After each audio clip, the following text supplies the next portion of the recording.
Price Lord friends, இன்றைக்கு ஆண்டவர் என்ன நம்மளை குறித்து நினச்சிருக்கிறாரு, அதன்படி அவர் ஆணையிட்டிருக்காராம், அதன்படி தான் நடக்கும்னு அவர் சொல்கிறாராம். ஹல்லேலூயா. ஆண்டவர் என்ன நிர்ணயித்திருக்காரு, என்ன நினைத்திருக்கிறாரு அப்படின்றத குறித்து தான் ஒரு வீடியோவை நம்ம பார்க்க போகிறோம். வாங்க வீடியோக்குள்ளே போகலாம். ஏசாயா 14 அதிகாரம் 24வது வசனத்தில் எப்படியாக சொல்லுகிறது, நான் நினைத்திருக்கிறபடியே நடக்கும், நான் நிர்ணயித்தபடியே நிலை நிற்கும் என்று சேனைகளின் கர்த்தர் ஆணையிட்டு சொன்னார். 25வது வசனம், அசிரியனை என் தேசத்திலே முறித்து என் மலைகளின் மேல் அவனை மிதித்து போடுவேன். அப்பொழுது அவனுடைய நுகம் அவர்கள் மேல் இருந்து விலகி அவனுடைய சுமை அவர்கள் தோளில் இருந்து நீங்கும். 26வது வசனம், தேசம் அனைத்தின் மேலும் நிர்ணயிக்கப்பட்ட யோசனை இதுவே. ஹல்லேலூயா.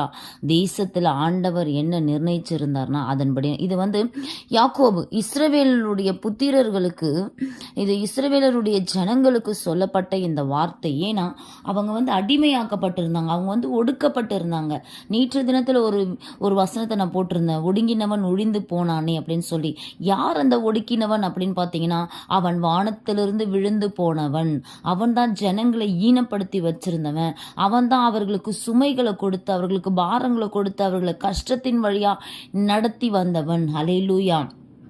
அவன் நினைச்சான், இவன் இந்த தேசத்தை நம்ம கடினப்படுத்தணும், இஸ்ரவேல் ஜனங்களை நம்ம கொடுமைப்படுத்தணும்னு சொல்லி அந்த நினைச்சிருந்த அந்த துஷ்டன், அந்த அசிரியனை பார்த்து ஆண்டவர் சொல்லுகிறாரு, அசிரியனை என் தேசத்திலே முறித்து அவனை முறியடிக்க பண்ணிட்டு, அது மாத்திரமல்ல என் மலைகளின் மேல் அவனை மிதித்து போடுவேன். ஹல்லேலூயா.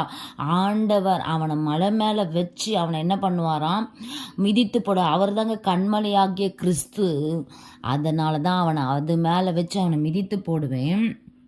அப்பொழுது அவனுடைய நுகம் அவர்கள் மேல் இருந்து விலகி, ஹல்லேலூயா, இஸ்ரவேலர் ஜனங்கள் மேல் இருந்த அந்த சுமை, அந்த பாரம் அவர்களை விட்டு விலகி அவர்கள் தோள் மேலே வச்சு சுமந்து கொண்டிருந்த அந்த பாரத்தை ஆண்டவர் அவர்கள் தோளிலிருந்து நீக்கினார். ஹல்லேலூயா. உங்களை கஷ்டப்படுத்தி கொண்டிருக்கிற, உங்களை வேதனைப்படுத்தி கொண்டிருக்கிற அந்த துஷ்டன கர்த்தர் உங்கள் இடத்துல இருந்து நீங்கிவிட செய்ய போகிறார். ஹல்லேலூயா.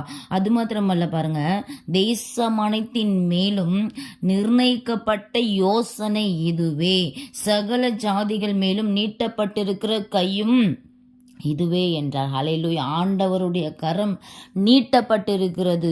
யாருக்கு மேலனா, யாரெல்லாம் சுமையை சுமந்துட்டு இருக்கீங்க, யாரெல்லாம் பாரத்தை சுமந்துட்டு இருக்கீங்க, இறக்க முடியாத அந்த பாரத்தை விட்டு நீங்க முடியாத சூழ்நிலைகளை யாரெல்லாம் இருக்கிறீங்க, அவங்களுக்கான இந்த வார்த்தை கர்த்தர் நிர்ணயித்திருக்கிறார், அவர் நினைத்திருக்கிறார். ஹல்லேலூயா. என்ன நினைச்சிருக்கிறார்னா, உங்க மேல யாரெல்லாம் சுமையை தூக்கி வச்சிருக்காங்க அவங்கள முறித்து போடுவேன், அவங்கள மிதித்து போடுவேன்.